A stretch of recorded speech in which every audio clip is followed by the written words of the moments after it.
Hello friends, எல்லாருக்கும் வணக்கம். இந்த பொதுவாக இங்கிலீஷில் பேச பழகும்போது இந்த ஹேவ் ஹேஸை மட்டும் எப்படா யூஸ் பண்ணுறது, இதுக்கும் பாஸ்ட் டென்ஸுக்கும் என்ன தான் வித்தியாசம், அதை எப்படி இங்கிலீஷில் யூஸ் பண்ணுறது அப்படிங்கிற கன்ஃபியூஷன்ஸ் நிறைய பேத்துக்கு இருக்கும். இல்லை, கொஞ்சம் நல்லா பேச பழகுனவங்களே பார்த்தீங்க அப்படின்னா இதில் கன்ஃபியூஸ் ஆவாங்க. அதைத்தான் இன்றைக்கி நம்ம கிளியராக பார்க்க போகிறோம். சரிங்களா? ரொம்ப சிம்பிளுங்க. நான் சொல்கிற அந்த கான்செப்டை மட்டும் ஃபாலோ பண்ணுங்கள் போதும். ஓகே, நீங்கள் ஈஸியாக அண்டர்ஸ்டாண்ட் பண்ணிவிட்டு பேச ஆரம்பிச்சிருவீங்க வித்தவுட் எனி டவுட்.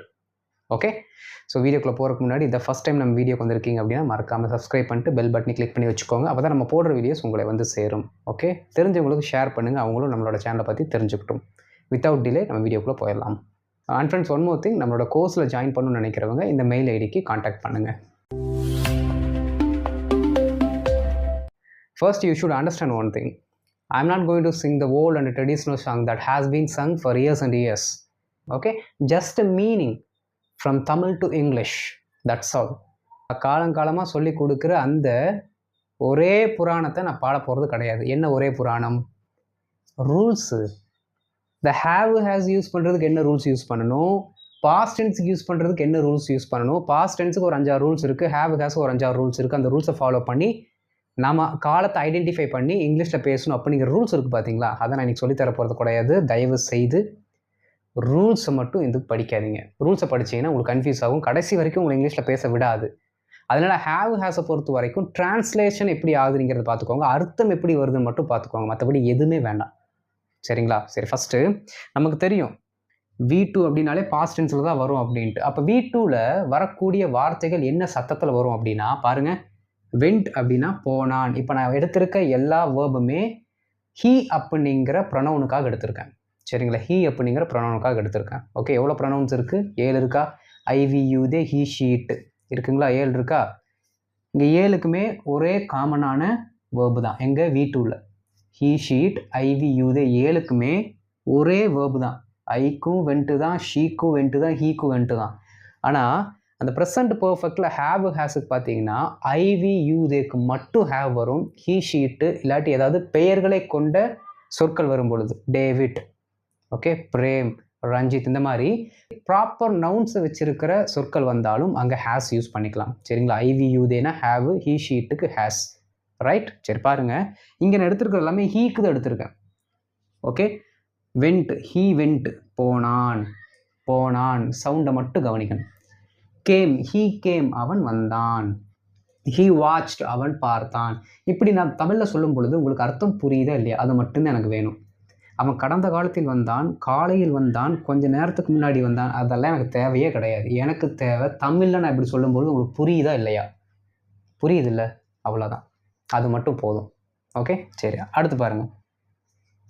இந்த ப்ரெசன்ட் பர்ஃபெக்ட் அப்படின்னாலே ஹேவ் இல்லாட்டி ஹேஸ் கூட V3 வரணும். நமக்கு என்னென்னு தெரியும்? V3, V1, V2, V3, கோ, வெண்ட், கான். இந்த தேர்ட் ஃபார்மை தான் நம்ம அங்கே போடுறோம். சரிங்களா? சில சமயங்களில் V2வும் V3யும் ஒரே மாதிரி வரும். ஃபார் எக்ஸாம்பிள், கம்ப்ளீட்டட் அப்படி நீங்கள் போட்டிருக்குன்னா கம்ப்ளீட்டடோட V2 ஃபார்மெட்டும் கம்ப்ளீட்டட் தான், V3 ஃபார்மெட்டும் கம்ப்ளீட்டட் தான். அதனால் நாம் அங்கே V2 போட்டுக்கலாம் அப்படின்னு நீங்கள் நினச்சிங்கன்னா தப்பு வராது. ஓகே, ஏன்னா எல்லா இடத்துலையும் அது செட் ஆகாது. ஸோ V3 அப்படிங்கிறது வேறு, V2 அப்படிங்கிறது வேறு. சரியாக பார்த்து நீங்கள் ப்ராக்டிஸ் பண்ண பழகிக்கோங்க.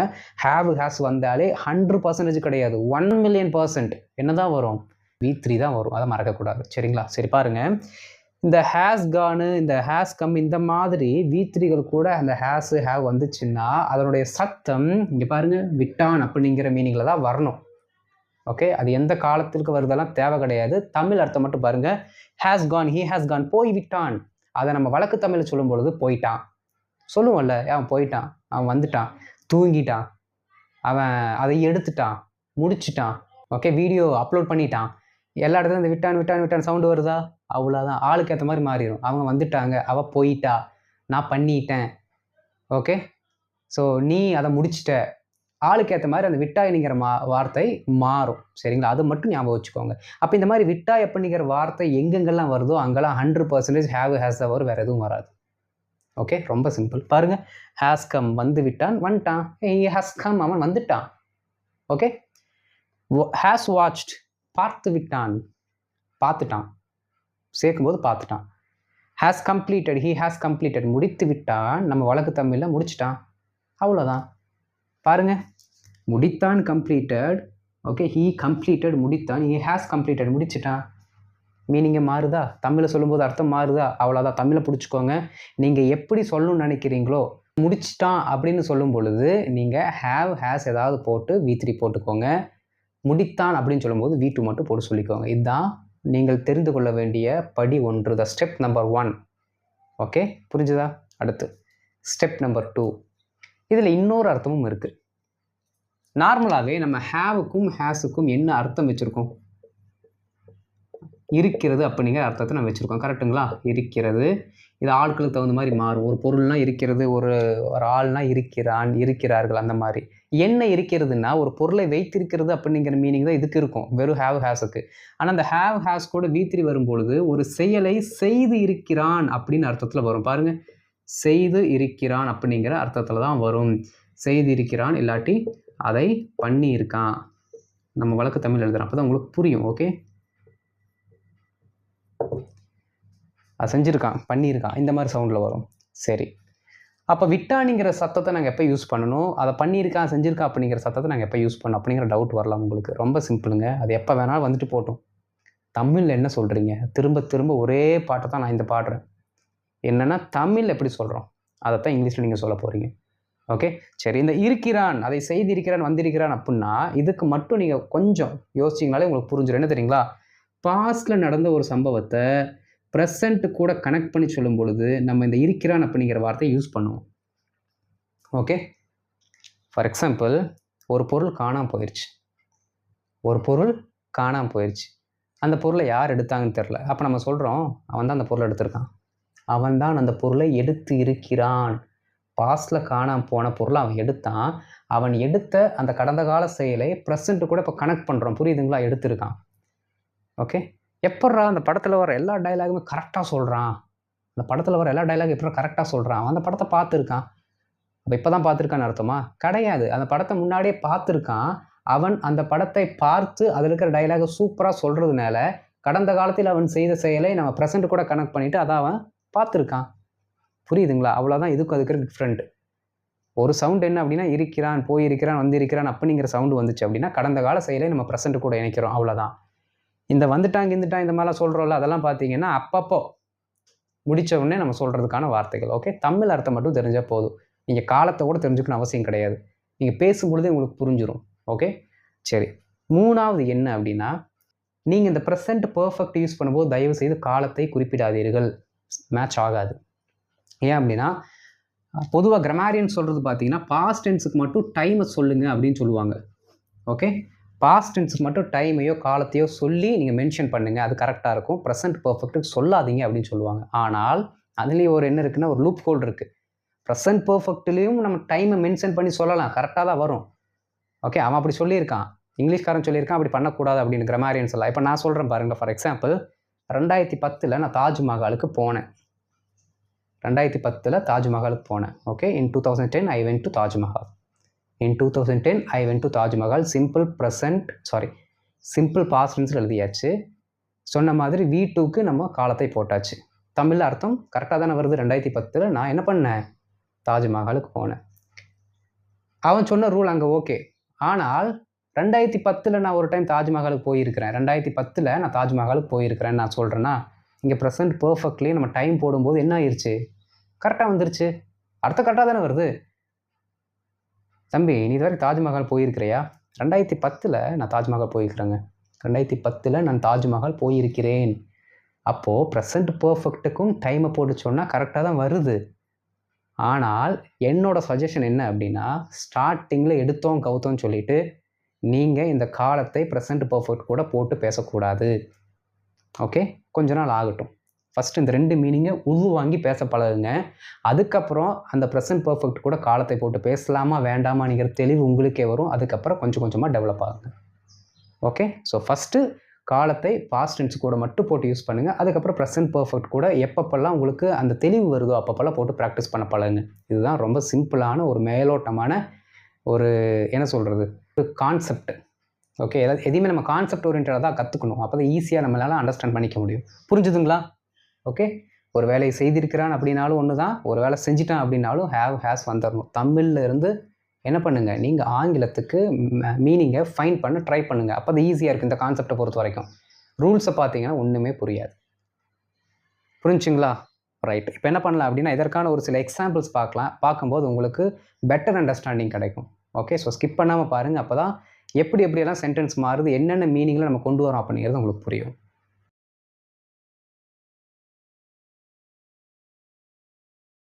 இப்போ ஒரு சில எக்ஸாம்பிள்ஸ் நான் கொடுத்துருக்கேன், ப்ளஸ் ஃபார்முலாவும் இருக்குது. And I fail to mention one point the previous slide. Let me tell you now. என்ன அப்படின்னா, டைமை வந்து பாஸ்ட்டுக்கு யூஸ் பண்ணுங்க அப்படின்னு சொன்னேன், சரிங்களா? டைம்ஸை வந்து ப்ரெசன்ட் பர்ஃபெக்ட் யூஸ் பண்ணுங்கள். ஏன்டா டே நீ வேறு குழப்புன்னு குழப்புறன்னு நினைக்கிறீங்களா? ரொம்ப சிம்பிளுங்க. டைம் அப்படின்னா காலம், டைம்ஸ் அப்படின்னா எத்தனை தடவை, எவ்வளோ முறை அப்படின்னு நம்ம சொல்லுவோம்ல, அந்த அர்த்தத்தில். ஓகே, இந்த எவ்வளோ முறை எவ்வளோ தடவை அப்படின்னு சொல்கிறது நாம் பாஸ்ட்டுக்கும் பொருந்தும், ப்ரெசண்ட் பர்ஃபெக்ட்டுக்கும் பொருந்தும், ஹேவுக்கும் பொருந்தும், வீட்டுக்கும் பொருந்தும். ஃபார் எக்ஸாம்பிள், இந்த படத்தை நான் 2 டைம் பார்த்தேன் அப்படின்னு நம்ம சும்மா சொல்லலாம். மீனிங் வருது, தமிழில் சொல்லும்போது மீனிங் வருது. இந்த படத்தை நான் 2 டைம் பார்த்தேன். அதே மாதிரி இந்த படத்தை நான் 2 டைம் பார்த்துருக்கேன், அவரை நான் 4 டைம் பார்த்துருக்குறேன், அந்த இடத்துக்கு நான் 100 டைம் போயிருக்கிறேன், இப்படி நம்ம சொல்லுவோம்ல. ஸோ டைம் எத்தனை தடவை போயிருக்கோம் அப்படிங்கிறதுக்கு நீங்கள் ப்ரெசன்ட் பர்ஃபெக்ட் யூஸ் பண்ணிக்கலாம், கரெக்டாக இருக்கும், காலத்துக்கு வேண்டாம். Okay, right. சரி பாருங்கள், நீ நன்றாக வளர்ந்து விட்டாய். இதை பார்க்குறதுக்கு முன்னாடி ஃபார்முலா என்னன்னு தெரிஞ்சுக்கோங்க. ஃபஸ்ட்டு எந்த சென்டென்ஸாக இருந்தாலும் நம்ம என்ன சொல்லுவோம், சப்ஜெக்டில் தான் ஆரம்பிக்கணும். ஸோ சப்ஜெக்டில் ஆரம்பிச்சிருச்சு. இந்த சப்ஜெக்ட்டுக்கு தேவையான ஹேவ் போடணும், இந்த சப்ஜெக்ட்டுக்கு தேவையான ஹேஸ் போடணும். இந்த சப்ஜெக்ட் ஐவி யூ தேவாக இருந்தால் ஹேவும், ஹீ ஷி இட்டு இல்லாட்டி பெயர்களாக வந்தால் ஹேஸும் போடணும். அதை தொடர்ந்து ஒரு V3. அதற்கு அடுத்து சென்டென்ஸில் என்னென்ன மிச்சம் மீதி இருக்கோ எல்லாத்தையும் அதோட ஆர்டரில் உட்கார வச்சிட்டோம்னா வேலை முடிஞ்சுது. ஓகே, நீ நன்றாக வளர்ந்து விட்டாய். நிறைய பேர் நான் பார்த்துருக்கேன், யூ ஆர்னு சொல்லுவாங்க, யூ ஆர் க்ரோன் அப் அப்படின்னு சொல்லுவாங்க. ஓகே, ஸோ அந்த இடத்துல ஹேவ் அப்படிங்கிற வார்த்தை தான் போடணும். ஏன்னா நீ நல்லா வளர்ந்துட்டேன்னு தான் நான் சொல்கிறேன். வளர்ந்து விட்டாய், இந்த விட்டாய்ங்கிற வார்த்தை வந்துருச்சா, இதுதான் நம்ம ரூட் வேர்டு. வந்தாலே என்ன வந்துடணும், ஹேவ் ஹேஸ் வந்துடணும். சரி போயிடலாமா, வாங்க. நீ நன்றாக வளர்ந்து விட்டாய். இதில் சப்ஜெக்ட் யார், நீ, ஏன்னா அதான் ஃபஸ்ட் நேம் எழுதணும். ஓகே, யூக்கு ஏற்ற வேர்ப் ஃபார்மெட்டை போடணும். அப்போ யூ அப்படின்னா நம்ம ஹேவ் அப்படிங்கிற வார்த்தை தான் போடுவோம். ஓகே, வளர்ந்தது, வளர்ந்துட்டோம்னு சொல்லுவோம்ல, அதுக்கு என்ன சொல்லுவோம், க்ரோ அப்படின்னு சொல்லுவோம். க்ரோவோட third form grown. Okay, so you have grown up, நன்றாக வளர்ந்து விட்டாய். You have grown up well அப்படின்னு கூட சொல்லிக்கலாம், தப்பு இல்லை. ஓகே, நீ வேறு லெவலாக வளர்ந்துட்டடா, you have grown up so much சொல்லிக்கலாம், தப்பு இல்லை. சரிங்களா? பாருங்கள், you have grown up well, நீ நன்றாக வளர்ந்துட்டாய், நீ நல்லா வளர்ந்துட்டடா, you have grown up well. Okay, அவ்வளோதான், ரொம்ப ரொம்ப சிம்பிள் இது. அடுத்து பாருங்கள், நாள் முழுவதும் மழை பெய்து இருக்கிறது. நாம் இங்கே ஏதோ ஸ்பெசிஃபிக்கான டேட்டு டைமெல்லாம் சொல்ல கிடையாது, டியூரேஷனை மட்டும் சொல்கிறோம், அவ்வளோதான். ஓகே, நாள் முழுவதும் மழை பெய்து இருக்கிறது. அப்புறம் இன்னொரு உங்களுக்கு ஹிண்ட்டு கொடுத்துட்றேன். என்ன அப்படின்னா, இன்கேஸ் நீங்கள் அந்த டைமை யூஸ் பண்ணி ப்ரெசன்ட் பர்ஃபெக்ட் சொல்கிறீங்க அப்படின்னா, இருக்கிறது அப்படிங்கிற சவுண்டில் சொன்னீங்கன்னா கரெக்டாக வரும். ஓகேங்களா? இருக்கிறது அப்படிங்கிற சவுண்ட், இருக்கிறான், அதை செய்திருக்கிறான் அப்படின்னு மாதிரி சொன்னீங்க அப்படின்னா கொஞ்சம் கரெக்டாக வரும். இருந்தாலும் நல்லா ப்ராக்டிஸ் பண்ணி பழகிட்டு அதுக்கப்புறம் எப்படி தமிழில் சொன்னால் அர்த்தம் வருதா நீங்கள் அதை அண்டர்ஸ்டாண்ட் பண்ணிக்கிட்டு ப்ராக்டிஸ் பண்ணுங்கள். அதுதான் என்னோட தாழ்மையான வேண்டுகோள். ஓகே, நாள் முழுவதும் மழை பெய்து இருக்கிறது. இதில் நவுன் யார், மழை. ஓகே, ரொம்ப சிம்பிள். மழை அப்படின்னா த ரெயின் அப்படின்னு நம்ம போட்டு ஆரம்பிக்கக்கூடாது. மழை பெய்து இருக்கிறது, இந்த மாதிரி ஒரு சிச்சுவேஷனில் என்ன பண்ணணும் அப்படின்னா, மழை எந்த ப்ரொனவுனுக்கு கீழே வருது நீங்கள் அதை கேட்டகரைஸ் பண்ணிவிட்டு அதைத்தான் என்ன பண்ணிக்கணும் அப்படின்னா நம்ம முன்னாடி போட்டு சொல்லணும். ஓகே, பாருங்கள், மழை அப்படின்னா இட்டுன்னு சொல்லுவோம். அப்போ இட்டுக்கு ஏற்ற அந்த வேர்ப் ஃபார்மெட் என்ன அப்படின்னா ஹேஸ், அவ்வளோதான். இட் ஹேஸ் என்ன பண்ணியிருக்கிறது, பெய்து இருக்கிறது, இட் ஹேஸ் ரெயின்டு. இந்த இடத்துல பாருங்களேன், இருக்கின்றது அப்படிங்கிற சத்தத்தில் கொண்டு வந்துட்டோம். இருக்கிறது கரெக்டு தான், இட் ஹாஸ் ரெயின்டு, மழை பெய்திருக்கிறது. ஓகே, இட் ஹாஸ் ரெயின்டு எப்போ, நாள் முழுவதும், ஆல் டே அப்படிங்கிற வார்த்தை போட்டுக்கலாம். இல்லாட்டி த்ரூ அவுட் த டேன்னு போடுங்க, கரெக்டு தான், தப்பு இல்லை. ஓகே, த்ரூ அவுட் த டேன்னு நீங்கள் சொல்லிக்கலாம். பாருங்கள், it has reigned all day, it has reigned through out the day, correct. நாள் முழுவதும் மழை பெய்திருக்கிறது எப்படின்னா, கதவை திறக்கிறீங்க, காலையிலேருந்து மழை பெஞ்சிட்டே இருந்திருக்கு. அப்போ காலையில் ஆரம்பித்த அந்த இன்சிடெண்ட்டை, அந்த ஆக்ஷனை நீங்கள் ப்ரெசென்ட்டு கூட கனெக்ட் பண்ணி சொல்கிறீங்க. அதான் நாள் முழுவதும் மழை பெஞ்சிருக்குது. ஓகே, அடுத்து பாருங்கள், மழை பெய்து விட்டது அப்படின்னா கதவை திறக்கிறீங்க, சடன்னு மழை வந்துருச்சு. அப்போ என்ன சொல்லு, மழை பெஞ்சிருச்சுடா, மழை பெய்து விட்டது அப்படின்னு நம்ம சொல்லுவோம்ல. எப்படி சொன்னாலும் மீனிங் பார்த்தீங்க அப்படின்னா தமிழில் தான் மாறி வரும், ஆனால் ஆங்கிலத்தில் ஒரே சென்டென்ஸ் தான். புரியுதுங்களா? லெட்டுக்குன்னு எப்படி சொல்லி கொடுத்தேன்? லெட்டுக்கு பார்த்தீங்கன்னா நம்ம ஆங்கிலத்தில் சொல்லும் பொழுது ஒரே சென்டென்ஸ் தான், ஆனால் தமிழுக்கு மாறும்போது 2 அர்த்தம் வரும். அதே மாதிரி தான் இந்த ஹேவும் ஹேஸும். Okay, right. நாங்கள் 2 டைமு இந்த படத்தை பார்த்துருக்குறோம். 2 டைம் இந்த படத்தை பார்த்துருக்குறோம். ரொம்ப சிம்பிள். சப்ஜெக்ட் யார்? நாங்கள். வியோட வேர்ப் ஃபார்மெட் என்ன? ஹேவ். படத்தை பார்த்தலுக்கு என்ன சொல்லணும்? வாட்ச்டு. ஒரு சிலர் சீனுன்னு சொல்லுவீங்க, ஓகே போட்டுக்கலாம், தப்பு இல்லை. ஓகே, வி ஹவ் வாட்ச்ட் எதை? அந்த மூவியை, அந்த படத்தை, அப்படத்தை, தட் மூவி. எத்தனை டைமு? இருமுறை. நம்ம என்ன சொல்லுவோம்? 2 டைம்ஸ்ன்னு சொல்லுவோம். அப்படி சொல்லாமல் ட்வைஸ்ன்னு சொல்லிக்கலாம். ஓகே, ஷார்ட்டாக சொல்லிட்டு போயிடலாம். ட்வைஸ்னால் 2 டைம்னு அர்த்தம். We have watched that movie twice. நாங்கள் அந்த படத்தை 2 டைம் பார்த்துருக்குறோம். கரெக்டு. நாங்கள் அந்த படத்தை 2 டைம் பார்த்துருக்கோம். We have watch that movie twice. We have watch that movie twice. அவ்வளோதான். அவள் சாவியை தொலைத்து விட்டாள், இல்லாட்டி அவளுடைய சாவியை தொலைத்து விட்டாள், அப்படி கூட நம்ம சொல்லலாம். அவள் அவளுடைய சாவியை தொலைத்து விட்டாள், தொலைத்திருக்கிறாள். கரெக்டு தான், அங்கேயும் ஹேஸ் தான் வரும். நீங்கள் என்ன சென்ஸில் சொல்கிறீங்க அப்படிங்கிறதுல தான் இருக்குது. பாருங்கள், அவள் சாவியை தொலைத்து விட்டாள். சப்ஜெக்ட் யார்? ஷீயோட ஃபார்மெட் என்ன? She has. உடனே V3 வரணும். தொலைத்தலுக்கு தேர்ட் ஃபார்ம் என்ன? லாஸ்ட். She has last. அவள் தொலைத்து விட்டாள் எதை? அவளுடைய சாவின்னு சொல்லுவோம். வெறும் சாவி தான் இருக்குது, அவளுடைய சாவின்னு கூட சொல்லலாம். Okay, her keys. பாருங்கள், she has lost her keys. She has lost her keys. அவள் அவளுடைய சாவியை தொலைத்து விட்டாள். அவள் அவளுடைய சாவியை தொலைத்து விட்டாள். அவர் அவருடைய பஸ்ஸை மிஸ் பண்ணிட்டார். He has missed his bus. He has missed his bus. ரொம்ப சிம்பிள். புரியுதுங்களா? அவர் அவருடைய பேகை விட்டுட்டாரு. பேகை விட்டுட்டாரு. He has left his bag. He has left his bag. அவ்வளோதான். ரொம்ப ரொம்ப சிம்பிளுங்க. ஓகே, நீங்கள் ரொம்பலாம் போட்டு கன்ஃபியூஸ் பண்ணிக்க தேவையில்லை. ஓகே, நாங்கள் வீட்டு பாடத்தை முடிச்சிட்டோம். ஓகே, நாங்கள் வீட்டு பாடத்தை முடிச்சிட்டோம். எப்படி சொல்லலாம்? நாங்கள்லாம் வி, இதற்கான வேர்ப் ஃபார்மெட் ஹேவ், உடனே V3 வரணும். இங்கே இருக்கிற வேர்ப் யார்? முடித்தல். அப்போ completed. Okay, we have completed எதை? வீட்டு பாடத்தை, தி ஹோம்ஒர்க். அவ்வளோதாங்க. இதை விட சிம்பிளானது ஒன்று கிடையாது இங்கிலீஷ்லேயே. ஆனால் நீங்கள் புரிஞ்சுக்கணும். ஓகேங்களா? அதுதான் ரொம்ப ரொம்ப முக்கியம். We have completed the homework. We have completed the homework. It was given yesterday. The homework was given yesterday. Throughout the night we worked like anything. And now we have completed the homework. இது நேற்று கொடுக்கப்பட்ட homework. Night ஃபுல்லாக நாங்கள் உட்காந்து என்ன பண்ணோம்? Work பண்ணோம். இப்போ நாங்கள் இதை முடிச்சிட்டோம். நல்லா கவனிக்கணும். நான் முன்னாடி யூஸ் பண்ண 2 சென்டென்ஸுமே பாஸ்ட் டென்ஸ். கடைசியாக சொன்னோம் பார்த்தீங்களா, இப்போ நாங்கள் முடிச்சிட்டோம் அப்படின்ட்டு, அது ப்ரெசன்ட் பர்ஃபெக்ட். Okay, right. இன்னும் கொஞ்சம் ஒரு சில எக்ஸாம்பிள்ஸ் பார்த்துட்டு நம்ம ஹோம்ஒர்க் ஓடிடலாம்.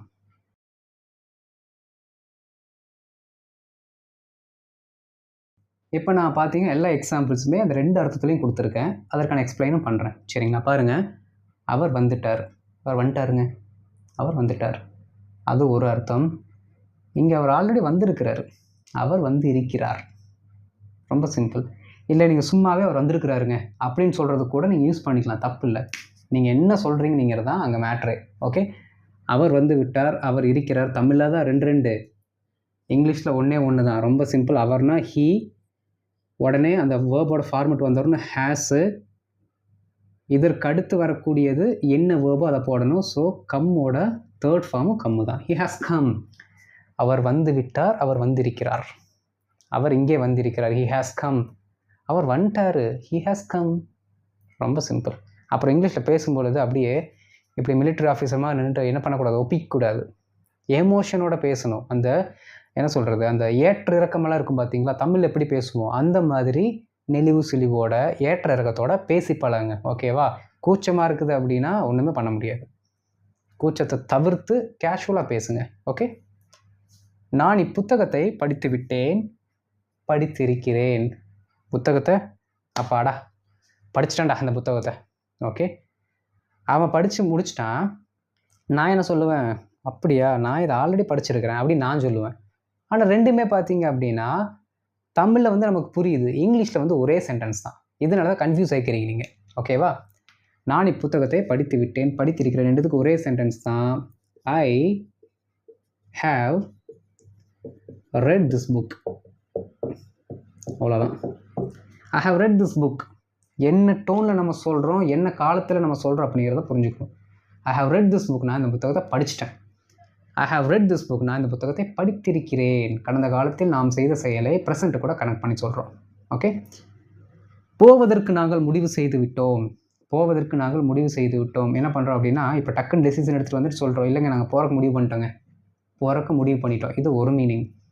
நேற்றே உட்காந்து எல்லாம் பிளான் பண்ணிவிட்டு இப்போ வந்து சொல்கிறோம், சார் நாங்கள் ஆல்ரெடி போகலான்னு பிளான் பண்ணியிருக்கிறோங்க சார், போகலான்னு பிளான் பண்ணி இருக்கிறோம். புரியுதுங்களா? அவ்வளோதான். போவதற்கு நாங்கள் முடிவு செய்து விட்டோம். இதில் இருக்க நவுன் யார்? We. Okay. verb format have. எதுக்கு? நாங்கள் முடிவு செய்திருக்கிறோம். முடிவு தான் செய்திருக்கிறோம். போக அது வந்து அடுத்து வரக்கூடிய verb. முடிவு செய்திருக்கிறோம், முடிவு செஞ்சிட்டோம், இதுதான் மெயின் verb. அப்போது அதற்கான வார்த்தை தான் இங்கே போடணும். அது டிசைடட். ஓகே.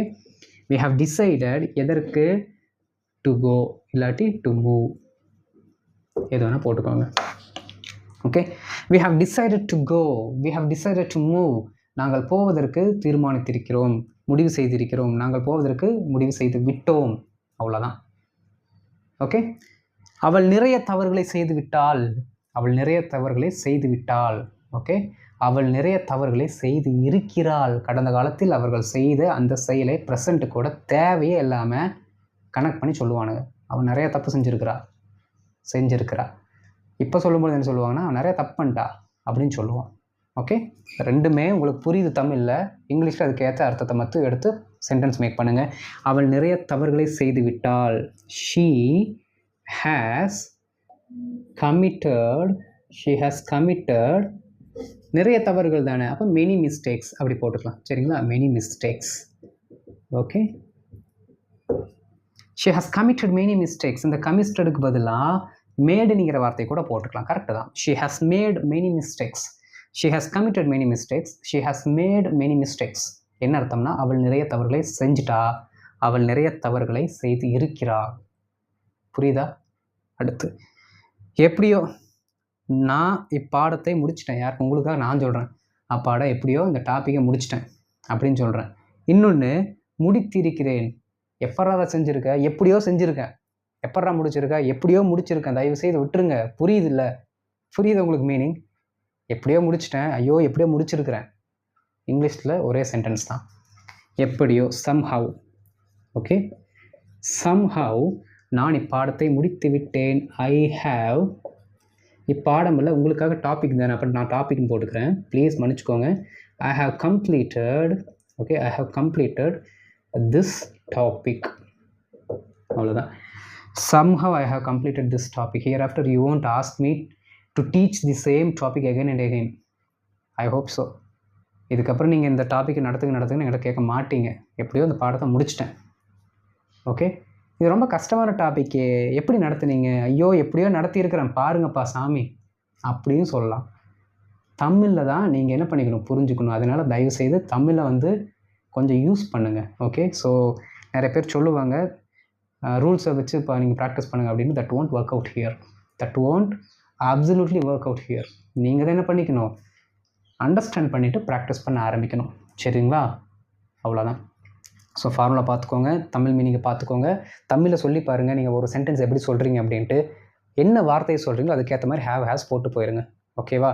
நான் இதை செய்திருக்கிறேன்னு சொல்லணுமா, செய்து விட்டேன்னு சொல்லணுமா, அதுவும் கூட தேவை கிடையாது. சும்மா பேசும்போது நீங்கள் எப்படி பேசுவீங்க அதே மாதிரி பேசிவிட்டு, நீங்கள் அப்படி பேசுகிறீங்க விட்டேன் அப்படின்னு பேசுனீங்கன்னா ஹேவ் போட்டுக்கோங்க. முடிச்சிருக்கிறேன் அப்படின்னு சொல்கிற மாதிரி சொல்கிறீங்கன்னா ஹேவ் போட்டுக்கோங்க. தப்பு இல்லை. புரியுதுங்களா? தமிழில் கூட இப்படி தான் யோசிக்கணும்லாம் சொல்ல மாட்டேன். தமிழில் நீங்கள் எப்படி யோசித்து பேசுகிறீங்களோ அதற்கான ட்ரான்ஸ்லேஷன் தான் நான் சொல்லி கொடுத்துருக்கேன். விட்டேனாலும் ஹேவ் தான், முடிச்சிருக்கனாலும் ஹேவ் தான். ஓகே. ப்ராப்பராக பயம் இல்லாமல் தெளிவாக சூப்பராக என்ன பண்ணுங்கள், இதுக்கப்புறம் ப்ராக்டிஸ் பண்ணுங்கள். ஓகே. இதில் நான் ஹேட் அப்படிங்கிற கான்செப்டை இன்கார்பரேட் பண்ணலை. அது தனியாக ஒரு டாப்பிக்கில் பார்க்கலாம். இப்போதைக்கு இதில் கொஞ்சம் ஸ்ட்ராங் ஆகிக்கோங்க. ஏன்னா ரொம்ப ரொம்ப ரொம்ப ரொம்ப முக்கியம், ரொம்ப ரொம்ப முக்கியம். இதுக்கு கொஞ்சம் முக்கியத்துவம் கொடுத்து ப்ராக்டிஸ் பண்ணுங்கள். நம்ம இப்போ ஹோம்ஒர்க் போயிடலாம்.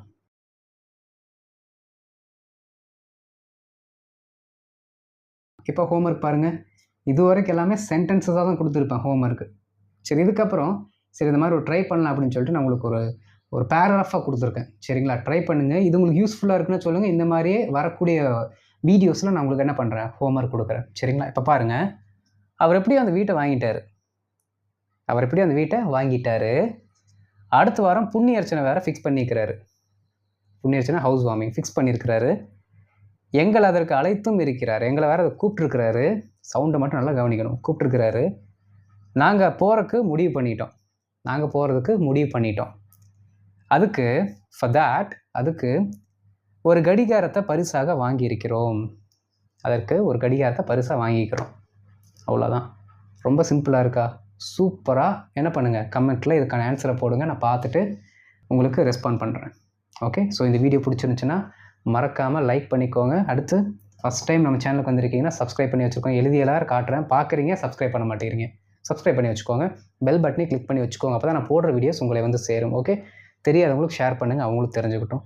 அடுத்த வீடியோவில் உங்களை பார்க்குறேன். அது வரைக்கும் இந்த கொஞ்சம் ப்ராக்டிஸ் பண்ணிட்டுருங்க. அதுக்கப்புறம் புது டாபிக் வந்து சொல்லித்தரேன். ஓகே, நாளைக்கு பார்க்கலாம். தேங்க்யூ.